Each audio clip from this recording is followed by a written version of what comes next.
lagay ng panahon dito po kay Bagyong Pipito na inaasahan pong maglalandfall sa malaking bahagi po ng Bicol Region ngayong gabi o sa madaling araw, lalong-lalo na po at unang tatamaan ang ilang bahagi po ng Catanduanes. So bago natin alamin ang kanyang pinaka-latest track, intensity, mga lokasyon at yung mga lugar na posibleng maapektuhan dahil ngayon po ay nag-intensify na siya into Super Typhoon category at meron na po tayong nakataas na warning signal number 4 at number 5. Pero take note, once na maglandfall po ito sa loob ng ating Philippine landmass, hihina din ito mga kaibigan at agad-agad din pong ibababa ang warning signal number 5 sa pinakamababang warning.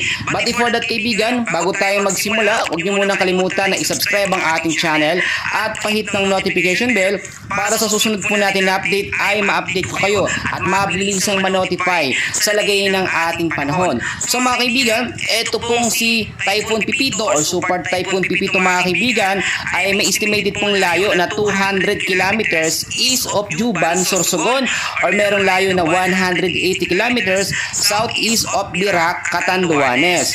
As of now, meron po siyang lakas na 195 kilometers per hour.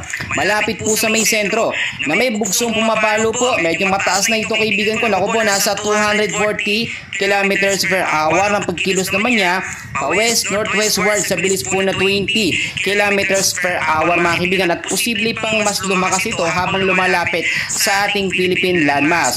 So unahin na muna natin mga kaibigan yung mga merong warning signal na nakataas po dahil tignan nyo mabuti, nakataas ngayon ang warning signal number 5 or signal number 5 sa ilang bahagi po dito sa may Catanduanes. Mamaya iisa-isahin natin yung mga lugar po dito sa Catanduanes at meron din yan pong warning lead time na 12 hours dahil yung iba nagtataka no, meron daw nakataas na warning signal pero wala naman pong pag-uulan. Tulad ng aking sinasabi, hindi yan ura-urada. Kapag itinaas mga kaibigan yung warning signal ay meron agad, meron yung warning lead time or duration. So signal number 5 meron duration po na 12 hours, meron lakas ng hangin na 185 kilometers per hour, pataas po yan. So mag-ingat mga kaibigan at nakita naman natin yung ilang bahagi niya sa Catanduanes naging mistulang ghost town no. Yung mga tao talagang sumunod sila sa payo po ng lokal na pamahalaan na huwag lumabas ng bahay no. Simula po ngayong hapon hanggang sa gabi dahil inaasahan ngayong gabi po no, estimated po sa mga nagtatanong ng oras alas 8 hanggang alas 9 ng gabi, pataas na po yan onwards na posibleng maglandfall sa area ng Catanduanes po etong si Super Typhoon Pipito. At ang signal number 4 naman natin no, ay nakataas po sa ilang bahagi po ng northeastern portion ng Camarines Norte. Yung mga lugar po na yan, alamin natin mga kaibigan. Ilang bahagi ng northeastern portion ng Albay. Meron huyang warning lead time na 12 hours. It means sa loob ng 12 hours, saka yun po posibleng maranasan. Merong lakas ng hangin na pumapalo sa 118 kilometers per hour to 184 kilometers per hour. Ang signal number 3 naman mga kaibigan ay nandito po sa ilang bahagi ng Polillo Island, southeastern portion po ng mainland of Quezon. Mga lugar po na yan, aalamin din natin. Camarines Norte, daris po ng Camarines Sur, ilang bahagi ng Albay, the northern portion po ng Sorsogon, at kasama rin dyan ang eastern at central portion po ng Northern Samar. Kaya naman mga kaibigan, tulad ng aking sinasabi, pag meron tayong mga warning signal, dapat nakahanda na po tayo. Matagal na po tayo nagbibigay ng babala, so dapat alam na natin yung gagawin sa ganitong klaseng sitwasyon. Naging kalmado, eto nga pong area ng Metro Manila, Central Luzon, yung iba hindi na, no? Sinasabi nila wala naman daw bagyo dahil hindi naman daw umuulan. Mga kaibigan, nakakalimutan nyo, may warning lead signal yan. Ibig sabihin may warning time or duration bago yan maranasan yung pag-uulan. Kahit nakataas yung wind signal number 1 hanggang number 4 sa ilang mga lugar, hindi naman ura-urada agad-agad yan ay mararamdaman. So mga kaibigan, ang signal number 2 naman natin ay meron po nandito sa southern portion po ng Isabela at kasama rin ilang bahagi po ng Quirino, Nueva Vizcaya, the eastern portion po ng Pangasinan. Kasama rin dyan ang ilang bahagi po mga kaibigan ng southern portion ng Zambales, Aurora, Manila, Nueva Ecija, Bulacan, Tarlac. At mga kaibigan, iisa-isahin natin yan.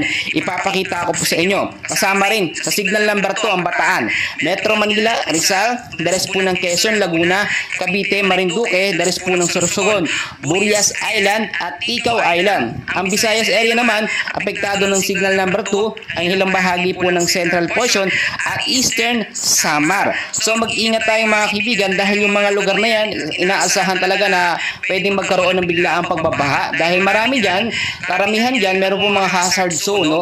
Ibig kong sabihin yung mga low-lying areas na mabilis binabaha kapag nagkaroon ng 1 hanggang 2 oras na tuloy-tuloy po na pag-uulan. So maging handa po mga kaibigan. Mamaya meron pa tayong mga lugar na babanggitin na mas maging handa pa. No? Ang signal number 1 naman natin mga kaibigan ay nandito sa Minladop, Cagayan, dares ng Isabela, Apayao, Kalinga, Abra, Mountain Province, Ifugao, Benguet, Ilocos Norte, Ilocos Sur, La Union, dares po ng Pangasinan, dares ng Zambales, Batangas, ilang bahagi ng northern portion ng Occidental Mindoro. At kasama rin dyan mga kaibigan, ang ilang bahagi po ng Lubang Island, the northern portion po ng Oriental Mindoro, kasama rin ng ilang bahagi po mga kaibigan ng Romblon, dares ng Masbate. Apektado rin ng signal number 1 yung bahagi po ng Visayas dito po sa Eastern Samar, dares po ng Samar, Biliran, Northern at Central portion po ng Leyte. Babalikan natin yung mga kaibigan mo. Ngayon, alamin muna natin yung pinaka-track, no? Ito nga pong si Super Typhoon Pipito mga kaibigan dahil syempre, no, yung pagkilos niya kinakailangan natin alamin kung saan siya patungo. Ito yung pinaka-latest na track niya mga kaibigan na kung saan yung makikita po natin, no, ay mamayang gabi at inaasahan hanggang sa madaling araw maglalandfall na po ito sa area po ng Catanduanes, Bicol Region ho yun. At kung titignan nyo yung pinakasentro, pinakamata niya, halos dumikit na po. Kaya naman yung malalapit po dyan sa area na yan, asahan natin na maapektuhan, especially yung trap or extension po ng kanyang hangin. Ngayon, kailan nga ba lalabas ng Philippine Area of Responsibility? Doon na tayo kagad dumiretso kung kailan lalabas ng PAR. Ito nga pong si Super Typhoon Pipito. Inaasahan na lalabas pa yan ang ating Philippine Area of Responsibility sa November 18, sa ganap na alas 11 ng umaga, nasa boundary na siya ng PAR natin. At pagdating naman po ng alas 11 ng gabi ng November 18, nakalabas na ito ng Philippine Area of Responsibility at mas humina na mga kaibigan sa severe tropical storm. Ngayon, mga kaibigan, inaasahan din paglipas lamang po ng ilang mga oras ay tatahakin po. Mamayang alas 11 po ng gabi, tatahakin po nitong si Super Typhoon na Pipito ang ilang bahagi po ng coastal water po ng Taramoran, Catanduanes, no? At mas lumakas po siya sa 205 km per hour, isa pong super typhoon category, pa-west northwest ang kilos sa bilis po na 20 km per hour. Pagdating naman po ng November 17 sa ganap po alas 11 ng umaga ay dito naman siya, no, sa may coastal water po ng Burgos, Quezon, at medyo humina naman siya ng konti sa 185 km per hour, pero isa pa rin ganap na super typhoon category, pa west northwest ang kilos sa bilis po na 20 km per hour. So mga kaibigan ko, ngayon po, no, tignan naman natin yung mga malalapit na lugar dito nga po sa paglalandfallan dito pong si Bagyong Pipito, dahil hindi lamang po Bicol Region at Catanduanes ang maapektuhan. Tulad ng aking sinabi, malapit din po dito sa landfall area niya. Ito nga pong Eastern Visayas, sinabi ko na yung mga lugar pero uulitin ko para talagang matandaan po ninyo. Ang Calabarzon na region ay apektado rin. Metro Manila, uulitin natin yan. Central Luzon at ilang bahagi po ng Northern Luzon. Pag sinabi po natin mga kaibigan ko, no, na kunyari Metro Manila, marami pong mga lugar yan na dapat nating nalalaman. Unahin na muna natin mga kaibigan ko, ito pong Calabarzon. Sa Calabarzon, nakapaloob dyan yung lugar ng Cavite, Laguna, Batangas, Rizal at Quezon. Meron tayong mga warning signal sa mga lugar na yan na aking binanggit. So maghanda na lamang tayo para sa mga nakakalimot at nakalimutan yung area. Bicol Region, tulad ng aking sinabi, ito yung mga apektado. Bukod sa Catanduanes, damay rin po sa tatamaan, itong Albay, Camarines Norte, at Camarines Sur, Masbate at Sorsogon. Meron din tayong mga warning signal sa mga lugar na yan. Dito naman ho tayo mga kaibigan sa North Luzon. Medyo maapektuhan ng North Luzon pero as of now, nasa signal number 2 category pa lamang.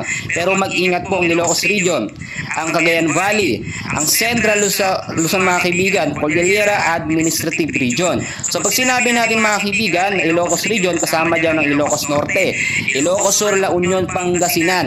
Pag sinabi naman natin Cagayan Valley Region, kasama ang Batanes, Cagayan, Isabela, Nueva Vizcaya at Quirino. Pag sinabi naman natin Central Luzon, medyo malawak din yan, Aurora, Bataan, Bulacan, Nueva Ecija, Pampanga, Tarlac at Zambales. Sa mga kaibigan, balikan muna natin itong Bulacan area. Marami kasi nagsasabi saan daw sa Bulacan. So yung boundary po ng Caloocan, yung San Jose del Monte, Bulacan, yan po yung maapektuhan din. Pero may mga area din sa Bulacan na apektado tulad ng Santa Maria. Yung mga lugar ho na yan ay medyo prone sa pagbabaha. Yung Santa Maria medyo mababa. San Jose del Monte, Bulacan medyo mataas ito.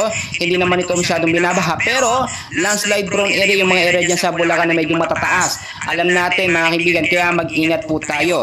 Tulad ng aking sinasabi mga kaibigan, kapag meron tayong ganitong klaseng bagyo o malakas na bagyo, lagi-lagi ko po sinasabi at pinapaalala, lagi tayong maging informed sa lagay po ng panahon.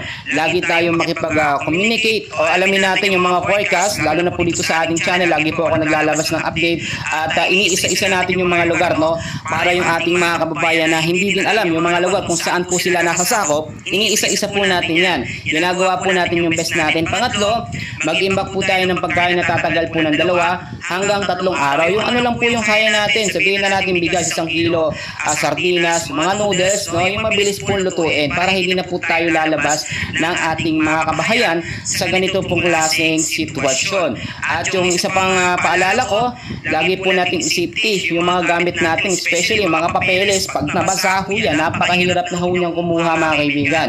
I-safety sa mataas na lugar na hindi po inaabot ng pagbabaha. At isa pa mga kaibigan na paalala ay magkaroon tayo ng communication plan, plano sa dapat gawin sa ganitong klaseng sitwasyon. At yung panghuli, manatili sa ating mga kabahayan para safe tayo sa anumang banta. Ito nga pong si Bagyong Pipito. Marami din nagtatanong, meron daw bang kasunod na panibagong bagyo? Etong si Bagyong Pipito, Super Typhoon Pipito.